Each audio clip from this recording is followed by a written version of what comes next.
questions? Just sprain. We'll see how he feels tomorrow. Ankle. I didn't get a chance to look at it, but that's what the medical sent back.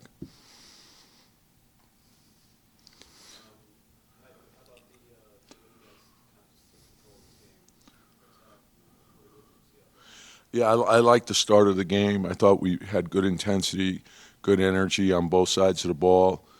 Uh, and then it got a little choppy, but every time it got choppy, we responded. Um, and I thought a lot of guys stepped up and played well for us. Coach, I'm sure you weren't happy that Brando got tossed from the game, but in a sense, did it give you an opportunity to see your team do well without him on the field? Yeah, like and again, the it's an emotional game, and when he got the first one, we got to do a better job too, helping him walk away, right? As a team, staff, with all of us. So the way it was going, and I get the frustration. It was a physical game, and he got hammered on a play. So, but he can't let that. He had a great game going, and we can't let that get us sidetracked. So there's going to be some missed calls. That's part of this. Just keep competing, but then when a guy gets frustrated, we got to make sure we help. Yeah, just but like just an awareness. Go grab them, and it's a dead ball.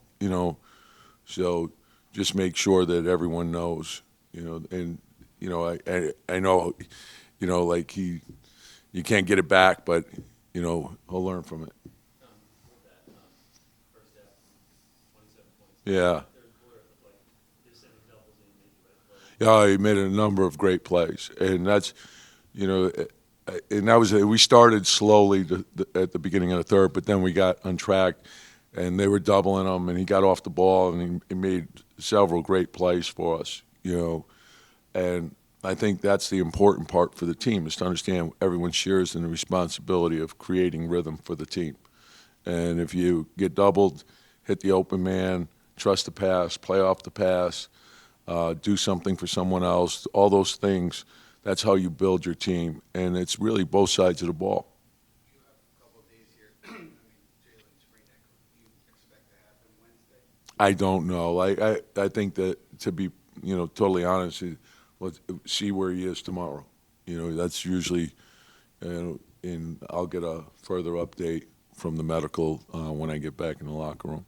Tom, regarding that with Julius, I know we've talked so much about the difference in his shot selection this year compared to last year, but it doesn't seem like generally he's just like making quicker decisions. What do you think has spurred kind of the quicker decisions, quicker actions on him? Yeah, I think a lot of things. I think moving without the ball. I think screening. I think playing at a faster pace. I think those things, and I think he sees that, and he's scoring different ways. I think it's sometimes like it's easier to load up on someone when they're handling the ball, and then you're expending a lot of energy like that, scoring that way. And I think running the floor, I think that's helped a lot. I think catching the ball on the move more, I think that's helped. No one wants to see him going downhill, right? And he's reading the game well. If they're sagging off, he's letting it go. He's not overthinking it, and that's been a big plus. His drives are very aggressive to the basket, so it's good. So on that note, with the drives, he had a couple tonight, like in Harrison Barnes, where it just like blows by him, and he got really high around the rim. Like it does seem like he's moving faster, jumping higher. Yeah, I think physically he feels good, but I also think him catching it on the move, and he's so athletic and he's strong. So, and for the way the game's officiated, if you generate speed, you're going to, it's good. And there's contact. You're going to the line. So you get into the line a lot. There's value in that. Those are easy points. Uh, if you get into restricted, either you're getting the layup or you're spraying, and we're getting a high value shot from that. And so when we play like that, it's it's great for us. Did you talk to him after the ejection? I haven't had a sit down with them yet, After the games, talk to them after. but I haven't talked to them yet. We had a brief discussion, but we'll have a further one tomorrow. Coach, you have 3 out of the last 4 opponents held under 100, and the other one was 102. So what's changed over the last 4 games? It's hard to say. I mean, I think, Quentin and Deuce have added a lot, but I also don't want to take away from what the other guys have done. I think when you start digging into the numbers, you see that it's been pretty good. I think we're second in the league in defensive field goal percentage. We're fifth or sixth in three-point field goal percentage. We're in the top 10, I think 6 or 7 in rebounding margin. Points in the paint, it's top 5. So those are markers to me about the defense. So I think the thing that I like right now is I think the offensive part is helping us because guys are trying to, create rhythm for the team. And then what that lends itself to is the team being tied together defensively as well. And we know we can go on runs. If we get stops, we can get the ball up the floor fast, and we get easy scoring opportunities. And everyone shares in that. There's, we don't know who's going to get the bucket in transition. It's the open man gets the bucket. So run as hard as you can. If we turn you over with long rebound, kick it ahead, and try to take advantage of the game that way. So. I think that it's a compilation of things. And look, we still have, a lot of areas to shore up. There's a long way to go, and we got to keep getting better. I think how we approach it is very important. We're either building better habits each day or we're not, and so you don't stay the same. And so I just want us to keep the focus on the improvement every day. How much of the offensive content do you think has to do with just matching up better in transition? I think that's part of it. I think you always start there. So it's your defense to protect the basket first. Don't leave the basket unguarded, right? And you don't have a man. You got to protect the basket. You got to find the ball. You got to communicate, right? And then you get set from there. And then you want to play the ball correctly. Then you want to have a tight shell behind the ball. And then you want everyone moving together, moving on the fly to the ball. And we want everyone closing. We always say the ball, the paint, react out, cover the line, challenge the shot, and finish with the rebound. So multiple effort being tied together, and if someone needs help, give them help. What do you think about bringing back Derek or Evan if Jim can't play? Everything's on the table. That's why you have a team. You've done those 3 guys, Brunson, Barrett, Randall, haven't missed games where so many teams rest guys or sit guys. Just kind of what you've seen from some of those guys, and Brunson took a tear on the ball early in the game and full time right back in the game. I think it says a lot about them. I think, and those guys have put a lot of work in over the course of the summer. And if you talk to it used to be a big deal to play 82. And when you talk to the guys that have done it, they always say that you condition your body to do what you want it to do. When you talk to the Jordans and the Ewings and those guys, that's what they did. And I think we have a lot of those type of guys. They're in the gym all the time. They're doing correctives. They're in the weight room. They're preparing themselves. And to me, it's the only way you really can build mental toughness.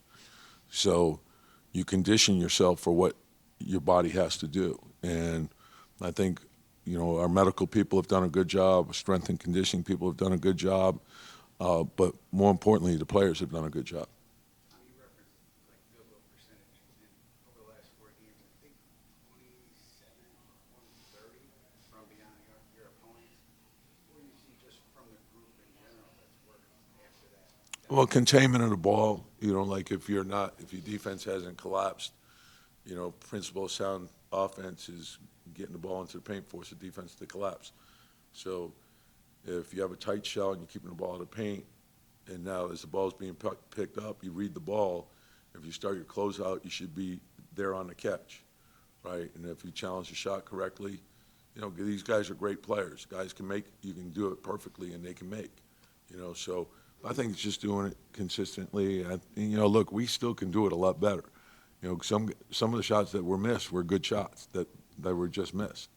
So we'll look at the film, and these guys have been great watching film, And I think that that's a big part of improvement. It also gives us a good understanding of why you either win or lose and keeps your focus on what you have to do each day to get better. You're building up, we use the word sample size. You're building up a bit of a sample with the starting lineup now. They've played like 320 possessions together coming into this game. They were averaging like 120 points per 100 possessions offensively. Why, I think you guys have kind of been searching for a starting lineup that worked for a little bit now. Why has that unit been so good offensively so far? Well, I think a couple things. I think getting stops, pushing the ball up the floor, but I think also a conscious effort by everyone to help create rhythm for the team.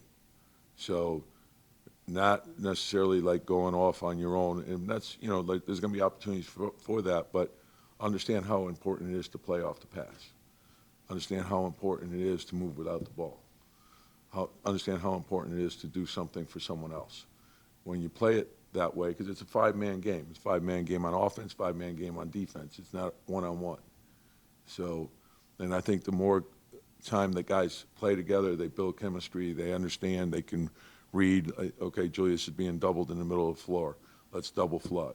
Let's get a guy to the middle. Let's get a guy along the, like get to the spots and get there quickly. So he knows, okay, I'm being doubled. I know that guy's going to be there. Before you're being blitzed and on an angle pick and roll, make sure we have the three outlets filled. So, and we always talk about the guy behind, just you get all the way up to half court, doesn't matter. So if you pivot, you know the guy's there, and it's easy to get the ball out of the trap. And we always say it's really the second pass against the trap.